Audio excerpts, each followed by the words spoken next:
It's Alex from Nintendo Life here. Now, if you've played any of Breath of the Wild, you'll no doubt know that the version of Zelda in this game is pretty fantastic to say the least. She certainly had personality before, but it was nearly always very safe and didn't really allow us as fans to empathise with her on a human level. And that's why I'm here today to tell you the 4 reasons why The Legend of Zelda Breath of the Wild Zelda is the best Zelda who ever did Zelda. It was originally a higher number than 4 because it always looks better when it's a higher number, but then I sort of had to condense it down and concise because otherwise it just sort of felt a bit messy. It's the essayist in me. Also, major spoiler warning, we are going to be talking about some really crucial things about the story, so if you don't want spoilers, then I'm going to give you a few seconds to jump off the vid before we get stuck into things.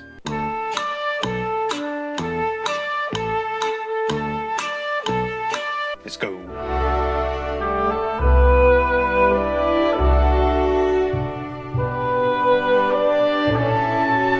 No, I'm not going to be talking about the crying bit in the trailer, although that was actually quite an emotionally moving scene. I'm talking about her foibles, her flaws, the things that make her a character and not just a polygonal model with voice acting. She spends so long trying to awaken the power that is believed to reside within her by visiting springs, praying almost incessantly, and disregarding her own wants for the good of Hyrule. And quite understandably, she's sick of it. The world expects so much of her, and despite her best efforts, she just can't bring out the power that's in her. She throws everything that she has at this prophecy, and it's just not enough. But she doesn't just brush it off or try and pin it on something else. She blames herself for not being able to provide the power to save Hyrule, and I think that hits a lot of us very close to home. We've all had that level of pressure put on us, maybe not to the same degree as having to save an entire kingdom, but to have that level of expectation put upon us and not being able to fulfill it. It's pretty horrific, and we all go through it.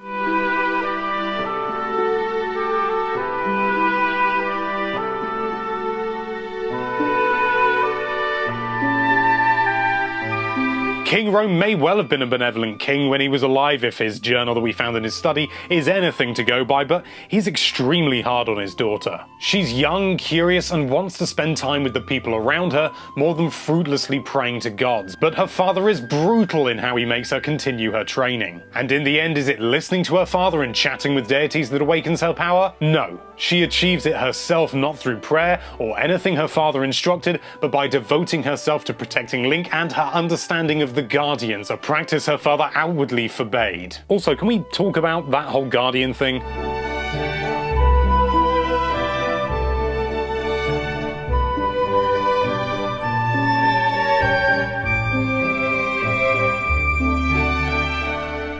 She holds up a hand, just like that, and all the Guardians just sort of go, pew. If you've fought one of these, you know that these bastards can be tough as nails. Yeah, you can just shoot an ancient arrow in their eye, but them's expensive misses, gotta save them for a rainy day. And Zelda's able to disable about a dozen of them using the same motion that we can only use to grab things from a high shelf or hail a taxi. What's more, Link then dies, and it's Zelda's responsibility to save his life. Damsel in distress, she is not. And speaking of which...